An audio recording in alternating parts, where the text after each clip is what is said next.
Hey guys, welcome to Digit.in, and what we have for you today is our review of the Sony X80J. Now, if you remember, we recently reviewed Sony's X90J just a few days ago, and that is actually one of Sony's flagship TVs simply because it comes with Sony's XR processor. It has full array backlighting with local dimming. This TV has direct backlighting and it has no dimming zones, and it's running on Sony's older 4K X1 processor. And the one we have with us for review right now is the 65-inch variant of this TV. And is it worth the asking price is the most important question. And if you like our TV reviews, don't forget to subscribe to the channel and hit the bell icon so you are notified when we upload a new video. Now, just to put things into perspective, the 65-inch variant of the X80J is priced somewhere at about, I think, 1,35,000 rupees on an MOP as of recording this video. It is very close to the 55-inch X90J which we reviewed some time ago, and for about 5,000-6,000 rupees cheaper, closer to the 1,30,000 rupee price point, you can also get Xiaomi's QLED TV, the 75-inch variant. So it's really important to know what you're looking for before you make a buying decision in this price segment. So first, let's kick things off with the performance of this TV, and straight off the bat with the picture performance, we can tell you that it is an absolute treat.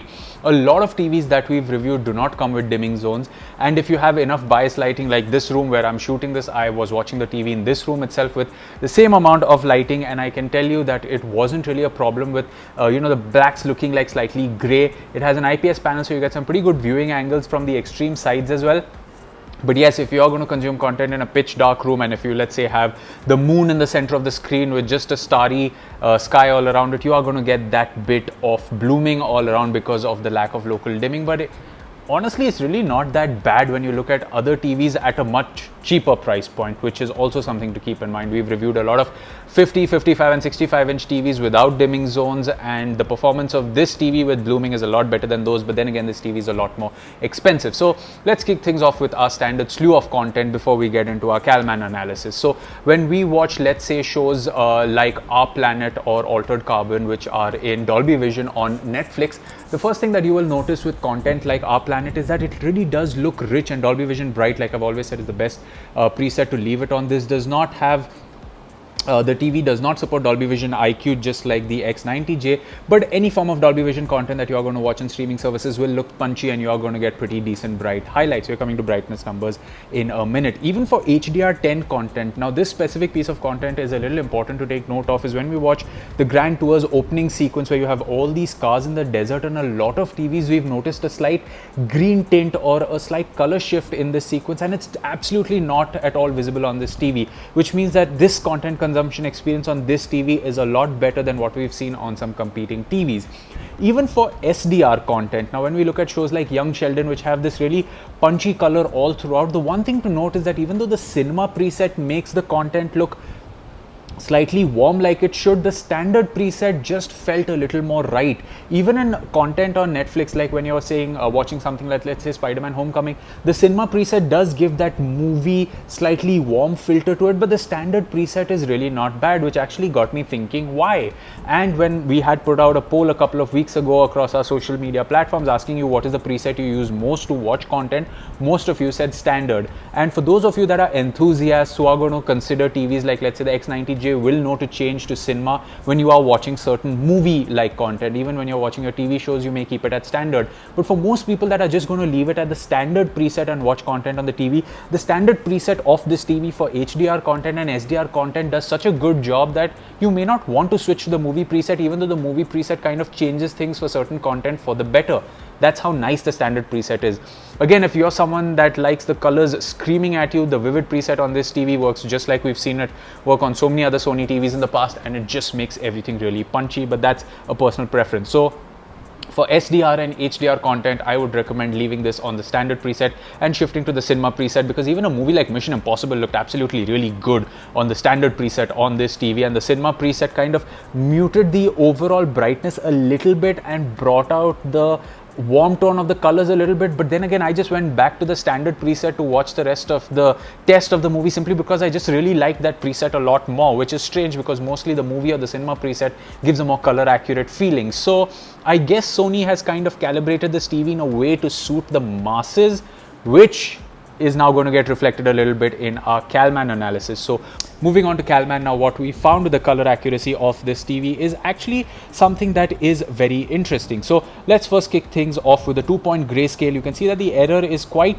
high out of the box, and this is for the custom preset, which is supposed to be the most color accurate. It is slightly on the higher side, going way above 100 with a cool bias, which is what we've seen on the standard preset. When you look at the peak luminance versus window size, you can see the current reading stands at 355 nits, but we've actually recorded a peak brightness a little over 400 nits, which is why this TV can get really bright to make HDR content a lot more enjoyable. So despite not being close to the higher end of the spectrum like we've seen with the X90J, which could go all the way up to 700 nits of brightness, this one goes a little above 400 nits, but it kind of works for the kind of content, and we're going to talk a little bit more about the HDR content when it comes to gaming.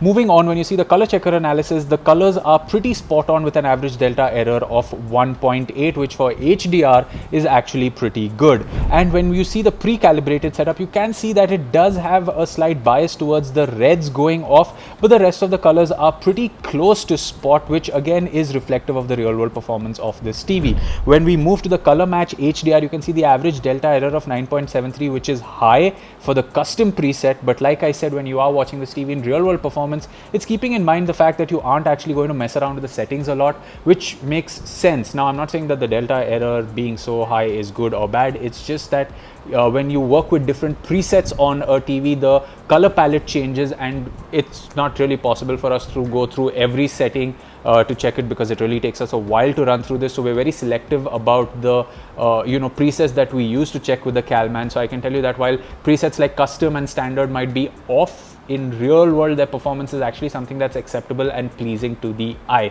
We've said this in our reviews in the past as well, so you may want to judge the numbers alongside with what we're saying about the TV.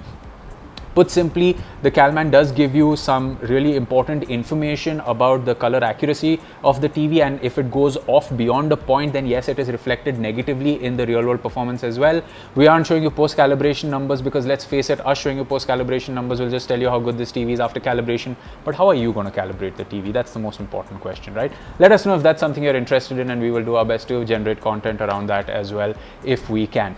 Moving over to gaming now, Spider-Man Miles Morales is a great example of soft yet punchy HDR, especially when you're swinging towards the sun in this cold New York environment in the game, and it looks so nice on this TV, especially in a well-lit room where you don't have the slight blooming around certain dark objects in the game. To see it is just such a great experience. Even in a pitch dark room, you do get the slight blooming around certain dark objects, but it is in no way a deterrent to the experience. It's only for those enthusiasts of you that keep messaging me and writing in the comments about these things that I'm making it more specific out here, but for most of you, you're going to have a pretty good time with this TV. Just switch on a light in the room which is not directly reflecting on the panel, and you should be good to go. Even a game like God of War, which has these really punchy colors in some of its sections and environments, looks absolutely really good and enjoyable on this TV. Dirt 5, like I said, is another game we used to test HDR and driving through this desert track. We've always used the same track, so it is at par with different TVs we've tested. And once you set the HDR settings of the console and the game to how it should be, which is just right, you're getting a fantastic experience on this TV. Even we played some Last of Us Part 2, some of the darker sequences. The sequence we captured and showing you right now is towards the end of the game, where you are in kind of this slightly bright environment, and it was fun. I mean, I had fun gaming on this TV. You're not going to get 120 hertz on this. What you are going to get is YUV 422 and not RGB HDR, which is fine considering you get RGB HDR on the X90J because that has HDMI 2.1 and allows for it. On this TV, you're probably getting the same input lag and the same experience, if not better than what you would get, let's say, on the Mi QLED TV. Just to show you the fact that whether you're going for the 75-inch variant or this TV, you're getting some pretty same game mode and a similar amount of latency when it comes to the input lag, but the picture performance on this TV is actually really good. I would really love to have the Mi QLED TV next to this TV to do a side-by-side comparison and tell you which one is better, but from what memory serves me right, I can tell you that this TV has better color accuracy, but the Mi QLED TV has the QLED backlighting and the fact that it has local dimming zones on its side, which makes it maybe a better option for darkroom content consumption, if that's giving you any perspective. Moving on to the rest of this TV, let me quickly try and grab the remote control from here. Yeah, is the same one as the X90J, no difference at all. So whatever I said there, you can go check that review out. But honestly, I still just wish the OTT keys were a little lower. Apart from that, you have your playback controls, volume, channel, navigation settings, home. One of the really cool things is when you press the input button, you get this really nice row at the bottom, which not only shows you your inputs, but also apps that you've used recently. So it's really a nifty way to navigate the TV. So the remote control is the same. It's got a nice textured back, simple candy bar form factor. I really like it. But what is exactly identical as well to the X90J is the fact that this TV is running on the new Google TV UI. You have the same row of apps we've seen there. You still need to use the assistant on the remote to say open the Google Play Store so that you can check out if there are any apps that need updates. It does not have the far field mics that we've seen on the X90J, so that is one of the features that's missing. But apart from that, the UI is absolutely the same. You should still go into the settings and switch on enhanced mode if you are connecting a gaming console to this TV in the HDMI options to get 4K HDR. Else you may be just stuck at 1080p HDR and wonder what's wrong with the TV. So you may want to go ahead and change those settings.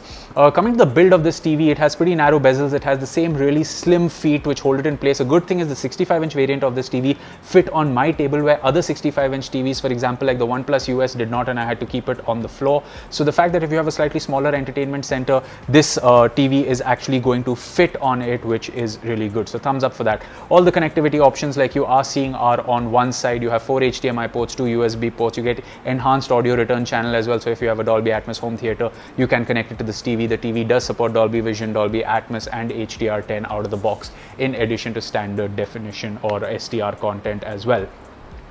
So coming to the most important question here overall, let's answer whether you should buy this TV or not. And that answer is actually very difficult considering the number of options you have at the 1,30,000 to 1,40,000 rupee price point. Okay, so because this TV is at 135, let's expand the budget and go from, let's say, 1,15,000 to 1,45,000 rupees. If you are okay compromising on the size and going down by 10 inches, so if you're okay with 55 inches, you have the Sony X90J that we reviewed, and that's a brilliant option because it comes with Sony's XR processor. It has better color accuracy out of the box, it has local dimming, and that is a fantastic TV that we recently reviewed, one of the best LED TVs we've reviewed so far in 2021. You can also consider the OLED alternatives. We reviewed the LG C10, the 48-inch variant at the beginning of this year, but the 55-inch variant is available as well, and LG is expected to launch their C155-inch TV sometime this year, so you may see a reduction in prices of their older models if that happens. So you can get an OLED from LG staple at about the 1,30,000 rupee price point for the 55-inch variant. Okay, that's a ballpark price out there. If you want something that's larger in size, then you can always consider the Mi QLED TV because you are getting a pretty good panel on that TV at 75-inch screen sizes. So if size is more important to you, then you can check that one. And the reason I'm going with the size and performance game out here and sticking to the TVs we've reviewed is because we've A, reviewed them, and B, I know a lot of you that have written into us for questions, ask us whether it's okay to compromise on 10 inches for better performance. I've answered that question. Or whether it's okay to go slightly larger with slightly lower performance on the panel because you want that home theater like immersive experience and you don't mind a little bit of, you know, compromises on the panels which are acceptable compromises, which is why I say that the Mi QLED TV is also a great option at 75 inches if you have a budget of 1,30,000 rupees and aren't sure which one to go for. Having said that, looking at this TV as is, as a 65-inch Sony X80J for 1,35,000 rupees, it's easy to recommend for those that want a 65-inch TV in this price range because Sony is bringing its Triluminos Pro display on this, which can produce some really good looking colors. It also is a great TV for gaming. The sound output is something we haven't touched upon yet, but the sound output is also pretty good, although not the best. So you are missing out on bass, and when there's a lot of mixed audio, like in Ready Player One, you have the two characters talking to each other at the 11-minute mark in the race with the background score and the cars running around. You do miss a little bit of detail, but again, it is something you only notice when you know what you're looking for. The absence of bass you will notice. The slight feeling that's missing when you have a background score in an action movie, you will notice if you've heard TVs with better speakers or if you have a sound bar. But standalone for everyday content consumption, the occasional movie, some gaming, the TV's speakers do just fine. So there you have it, guys. That I hope it answers your questions holistically about this TV and whether you should consider it, especially considering what the competition has to offer at that price point. As always, you can let us know what you thought of this review in the comment section below, and if I missed up on anything, you can always let us know in the comment section below, and we will do our best to answer your queries. For those of you that have been regularly watching our content, know that I do reply as often as I can, and I thank you for your continued support. And if you would like to support us, just hit the subscribe button and hit the bell icon so you're notified when we upload a new video. The more of you that subscribe, it really helps us grow. Thank you so much, and we will catch you in another video. It's goodbye for now.